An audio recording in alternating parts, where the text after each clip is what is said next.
Welcome, everybody. I'm Rick Amato. This is Politics and Profits, the podcast. So glad you joined me. Joining me in the Newsmaker line at this time is the president of the American Islamic Forum for Democracy. He is the co-founder of the Muslim Reform Movement. He is a former U.S. Navy lieutenant commander, author of the book Battle for the Soul of Islam, and radio talk show host. Let me welcome at this time from Phoenix, Arizona, Dr. Zuhdi Jasser. Dr. Jasser, welcome to the program. Let me get your take on your take on President Trump's victory as in November. I mean, we know the media says he's anti-Muslim, he's prejudiced, he's this, he's that. What is Dr. Zuhdi Jasser's take? Good news, bad news, Donald Trump in the White House? Well, listen, we have to put everything. And by the way, it's great to be with you. Thanks for having me on your program. You bet. I've always loved your work. Thank you. I have to tell you, it depends on which way you're looking at this. I'm looking at it compared to the last 8 years of complete paralysis, and actually, it's even worse than paralysis. We've had basically obsequious contribution to the Islamist movements and allowing them to control our narrative, to control our policies, et cetera. And it's just been a disaster for those of us who've been trying to focus on reform and to treat the cause. And our now almost 16 years post 9/11, we're at the 9/10/01 mentality, and that's thanks to Obama. So from that perspective, it's good. It's a fresh start. It's a change. It's somebody who won the election based on not being afraid to say what's on his mind, sort of against the establishment. I did have concerns. If any of you follow my work, I was a major supporter of Mr. Trump because I am concerned about the global establishment. And I was concerned about Rex Tillerson's appointment. I think he was part of the oil establishment globally. And as any of you know, the petro-Islamic countries of Saudi Arabia, Qatar, Russia, et cetera, which is not an Islamic country but has been in bed with Iran, et cetera, have made our work even exponentially difficult. So I'm still eyes wide open, waiting for change, but I think we are going to see a shift from countering violent extremism to calling it Islamism or countering violent Islamism, and that is a refreshing move. You have said in the past on interviews we've done, Dr. Jasser, that radical Islam cannot be defeated until everyday Muslim Americans here in the U.S. and around the world stand up and admit that there's a problem within the religion itself, an extremism problem. And you've also said that the former Obama administration would not let you communicate with them, would not be open to that message. For our listeners who may have missed those interviews, can you touch upon that? And as an add-on, do you expect the relationship between your organization and the Trump White House to be different than it has been in the last 8 years? I hope so. I pray so. I think that, ultimately the problem has been the fact that we've allowed sort of the lowest hanging fruit to drive policy. And that lowest hanging fruit is the Islamic establishment, which are identity movements that believe in Islam, which are the Muslim Brotherhood legacy groups, those who mix our faith identity with a political global movement.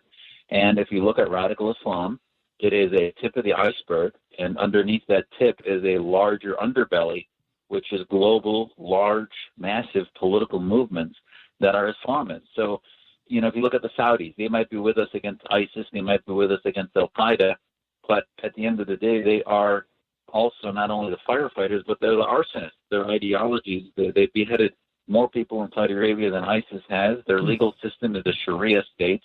Their ideologies of their state legal apparatus is no different than ISIS. It's just far more sophisticated and able to massage that because of oil and other things into a way that looks presentable, but they don't really share any of our values. So when we look at an approach forward, from here forward, if you will, this is where nuance is important. We have to, I think Islam is in that time in history that Christianity was at the foundations of America, when the American Revolution fought against theocracy. And, your listeners don't need to become experts in Sharia to get this. If you believe that ultimately Christians became more free when they pushed off the establishment of religion and they became closer to Jesus, closer to the Word of God, etc., by preventing the establishment of the theocratic establishment, Islam, I believe, is going through that same time. And this is where I think in the campaign and Trump campaign, where it was good to hear him refreshingly use the term Islamic, but if we don't thread the needle and educate Americans that there's a difference between Islamists, who are political identity movement, and Islam, which is a faith that has many Muslims. If anything, we're the first target of many of these radical political groups. But you're not dealing with a small entity. There are those, as you see now in the last few days, the New York Times came out with a large editorial saying that, well, if we declare the Muslim Brotherhood a terrorist group, it'll become a declaration against all Muslims. That's absurd. To say that somehow Muslims, through this bigotry of low expectations, are resigned to being led by theocrats is un-American, and Americans can thread that needle, which is what we need to do. So, I think that ultimately our policy needs to articulate that there is a difference between being Muslim and being Islamist, and I think that's some of the verbiage that I hope the messaging improves in from the White House, because I think we'll have a lot more openings for our Muslim reform movement, which includes 15 different leaders that came together, and I'd love to talk to you more about what that is. But I certainly see us having a lot more access. We had no access to the Obama administration, and I think now, as the White House gets some of its messaging straightened out, et cetera, we'll start to realize that Muslims need to lead this. And I think there is certainly a lot of receptivity to that with many of the folks now that have been appointed by President Trump. How so? Give us an example of some of those folks that give you optimism that have been appointed by President Trump. Well, I think General Mattis, General Kelly, Mattis at DOD, General Kelly at DHS, Congressman Pompeo, who I knew well, who's now running CIA. These are three now major cabinet appointees that have a significantly strong history in being able to discern between the Islamist threat and identify the radical Islamist groups, and also to work with Muslims on the ground that share our values. I've talked multiple times with Congressman Pompeo, now Director Pompeo, and I've not met General Kelly or Mattis, but if you listen to not only Mattis's policies about getting ISIS and getting the terrorist threat, but actually the way he speaks about the Muslim Brotherhood and others.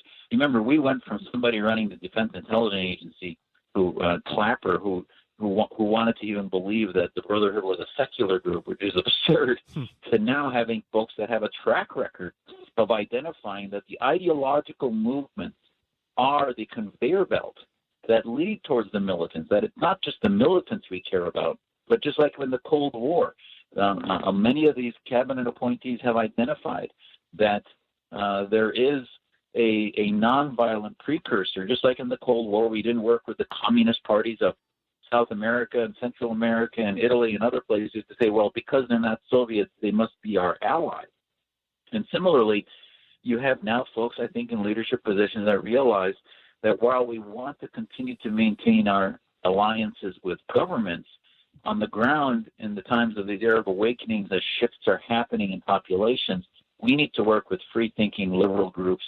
And I think there is some demonstration, at least in my conversations with some of them before, that there is going to be some receptivity to working with Muslim reformers. We just interviewed Sebastian Gorka last week, who you may or may not be familiar with, National Security Advisor to the President.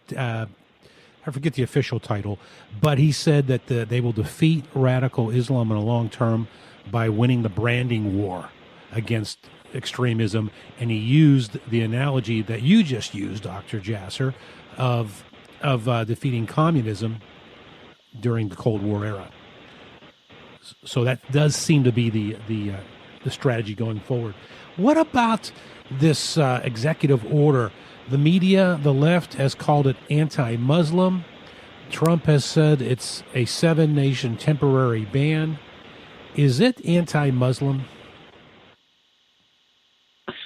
Absolutely not. I mean, it's amazing how much agitprop, or as the agitation propaganda that happens on the left, is they're trying to stir up a major controversy and protestations about these 7 countries, when in fact the word Muslim is not in it, the word ban isn't even in it, and some of that is a natural byproduct of the fact that in the campaign some of these terms were used. And I remember when now President Trump was on CNN saying Islam hates us, I was sort of getting agitated myself because it made our work a lot harder. But I think, this is the problem is we're getting whiplash. We have folks finally starting to have this conversation. And, the Founding Fathers, when they talked about Christianity and other things, they felt like theocracy didn't get it all right initially. And slowly, as we figured out how our Constitution should be, we got it right. And I think now as we start to finally have a national conversation where political correctness isn't driving everything, we're going to start to get education, including from the top down. Sebastian Gorka in his book, Defeating Jihad, gets it right.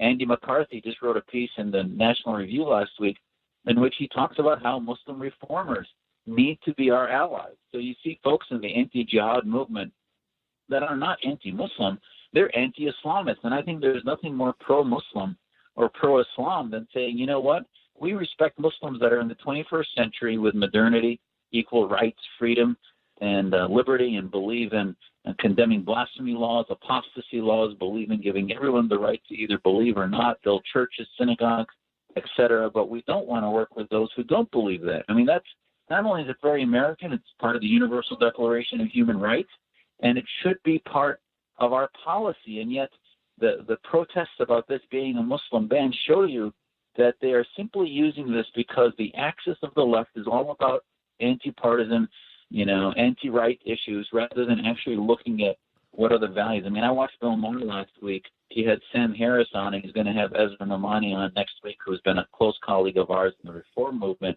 And you realize there are some folks on the left that get this.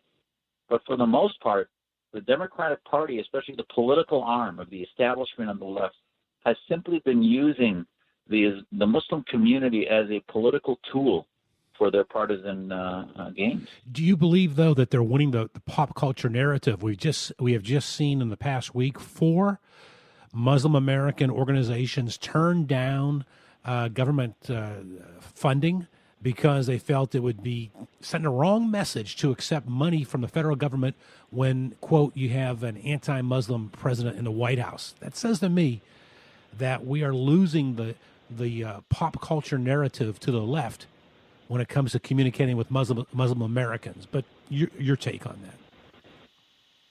Boy, I can't tell you how important that is. And you hit the nail on the head, is that it's all about culture.